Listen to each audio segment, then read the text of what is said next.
EPS 95 pension भोगियों को सीपीपीएस का तोहफा। 1 जनवरी 2025 से पेंशन भोगियों की बल्ले बल्ले। केंद्र सरकार ने दावा किया है कि केंद्रीकृत पेंशन भुगतान प्रणाली सीपीपीएस लाने से पेंशन भोगियों के जीवन में अमूल्यवान परिवर्तन होने वाले हैं। यह प्रणाली 1 जनवरी 2025 से पूरे देश में लागू हो जाएगी। 80 लाख पेंशन भोगियों के लिए यह लागू की जाएगी। इस प्रणाली के माध्यम से पेंशन भोगियों को अपनी पेंशन प्राप्त करने में बहुत ही आसानी होगी। देश के किसी भी बैंक शाखा से वे पेंशन प्राप्त कर सकते हैं और इसके अलावा ढेरों सारे बेनिफिट मिलने वाले हैं। इसी को लेकर सांसद श्री इटेला राजेंद्र ने लोकसभा में सरकार से कुछ सवाल किया, जिसका उत्तर श्रम और रोजगार मंत्रालय में राज्य मंत्री सुश्री शोभा करांदलाजे ने दिया। तो चलिए जान लेते हैं कि क्या प्रश्न पूछा गया था और उसका उत्तर क्या दिया गया था। सीपीपीएस प्रणाली को लेकर श्री इटेला राजेंद्र ने पूछा सवाल। श्री इटेला राजेंद्र ने पूछा कि क्या श्रम और रोजगार मंत्री यह बताने की कृपा करेंगे कि क्या प्रस्तावित केंद्रीकृत पेंशन भुगतान प्रणाली सीपीपीएस का प्रायोगिक परीक्षण सफल रहा है। यदि हाँ, तो संपूर्ण देश में 80 लाख से अधिक ईपीएस पेंशन भोगियों को देश में किसी भी बैंक की किसी भी शाखा से कहीं भी अपनी पेंशन प्राप्त करने में सहायक होने वाली नई प्रणाली कब तक कार्यान्वित की जाएगी। आगे उन्होंने पूछा कि ईपीएस 95 पेंशन भोगियों के सामने लंबे समय से चली आ रही चुनौतियों का समाधान सीपीपीएस प्रणाली कर पाएगा। क्या सीपीपीएस प्रणाली लाने से ईपीएफओ अपने पेंशन भोगियों की आवश्यकताओं को पूरा कर पाएगा? यदि हाँ, तो तत्संबंधी ब्यौरा क्या है और कब तक इसे कार्यान्वित किया जाएगा? प्रायोगिक तौर पर अब तक इसके क्या परिणाम मिले हैं और इसमें किन कमियों का पता चला है? श्रम और रोजगार राज्य मंत्री सुश्री शोभा करांदलाजे ने दिया उत्तर। इन सारे प्रश्नों का जवाब श्रम और रोजगार मंत्रालय में राज्य मंत्री सुश्री शोभा करांदलाजे ने दिया। उन्होंने कहा कि सीपीपीएस प्रणाली का प्रायोगिक परीक्षण सफल रहा है।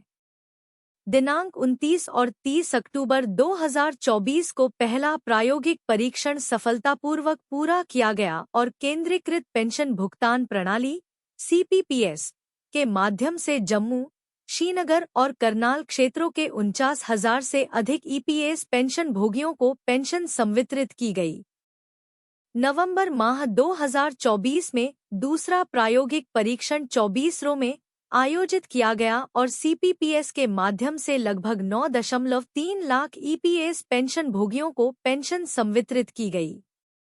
सीपीपीएस को पूर्ण रूप से क्रियाशील बनाने के कार्य को वर्ष 2025 की शुरुआत में कार्यान्वित किए जाने का प्रस्ताव है। सीपीपीएस के द्वारा पेंशन भोगियों को मिलेगा लाभ। सीपीपीएस एक केंद्रीकृत प्रणाली स्थापित करने वाला एक प्रमुख बदलाव का प्रतीक है, जो पूरे भारत में किसी भी बैंक की किसी भी शाखा के माध्यम से पेंशन संवितरण को सक्षम बनाता है।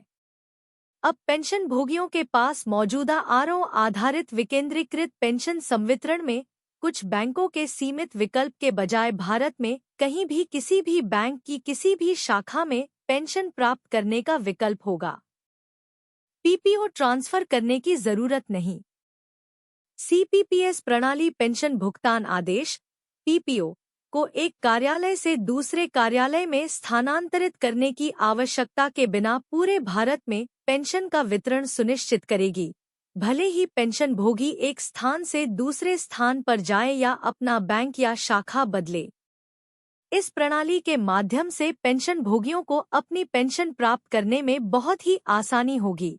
देश के किसी भी बैंक शाखा से वे पेंशन प्राप्त कर सकते हैं और इसके अलावा ढेरों सारे बेनिफिट मिलने वाले हैं। इसी को लेकर सांसद श्री इटेला राजेंद्र ने लोकसभा में सरकार से कुछ सवाल किया, जिसका उत्तर श्रम और रोजगार मंत्रालय में राज्य मंत्री सुश्री शोभा करांदलाजे ने दिया। तो चलिए जान लेते हैं कि क्या प्रश्न पूछा गया था और उसका उत्तर क्या दिया गया था। सीपीपीएस प्रणाली को लेकर श्री इटेला राजेंद्र ने पूछा सवाल। श्री इटेला राजेंद्र ने पूछा कि क्या श्रम और रोजगार मंत्री यह बताने की कृपा करेंगे कि क्या प्रस्तावित केंद्रीकृत पेंशन भुगतान प्रणाली सीपीपीएस का प्रायोगिक परीक्षण सफल रहा है? यदि हाँ, तो संपूर्ण देश में 80 लाख से अधिक ईपीएस पेंशन भोगियों को देश में किसी भी बैंक की किसी भी शाखा से कहीं भी अपनी पेंशन प्राप्त करने में सहायक होने वाली नई प्रणाली कब तक कार्यान्वित की जाएगी? आगे उन्होंने पूछा कि ईपीएस 95 पेंशन भोगियों के सामने लंबे समय से चली आ रही चुनौतियों का समाधान सीपीपीएस प्रणाली कर पाएगा। क्या सीपीपीएस प्रणाली लाने से ईपीएफओ अपने पेंशन भोगियों की आवश्यकताओं को पूरा कर पाएगा? यदि हाँ, तो तत्संबंधी ब्यौरा क्या है और कब तक इसे कार्यान्वित किया जाएगा? प्रायोगिक तौर पर अब तक इसके क्या परिणाम मिले हैं और इसमें किन कमियों का पता चला है? श्रम और रोजगार राज्य मंत्री सुश्री शोभा कारांदलाजे ने दिया उत्तर।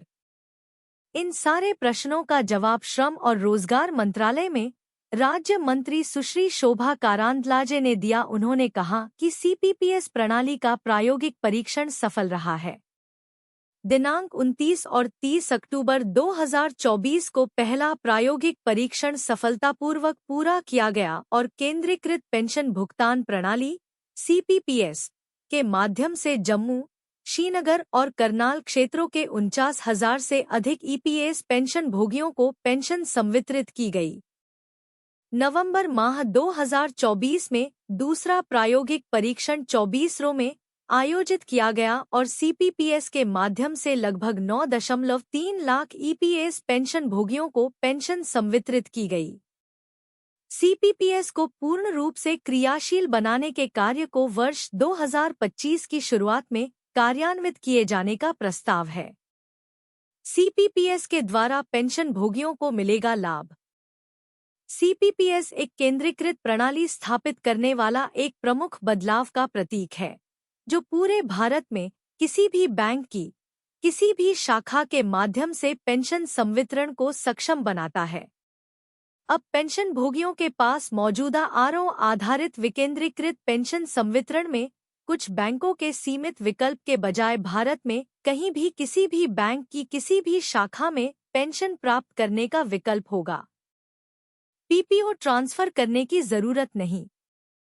सीपीपीएस प्रणाली पेंशन भुगतान आदेश पीपीओ को एक कार्यालय से दूसरे कार्यालय में स्थानांतरित करने की आवश्यकता के बिना पूरे भारत में पेंशन का वितरण सुनिश्चित करेगी, भले ही पेंशन भोगी एक स्थान से दूसरे स्थान पर जाए या अपना बैंक या शाखा बदले।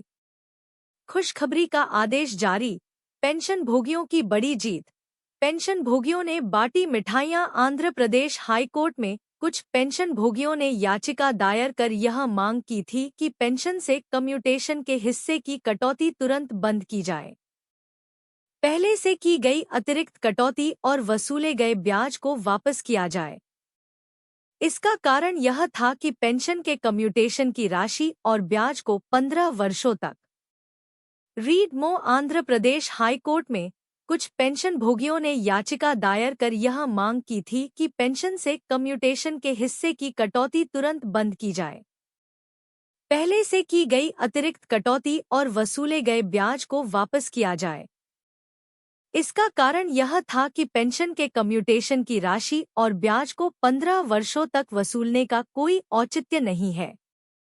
कोर्ट ने पेंशन भोगियों के पक्ष में फैसला सुनाया और कम्यूटेशन की रिकवरी को तत्काल प्रभाव से बंद करने का आदेश दिया।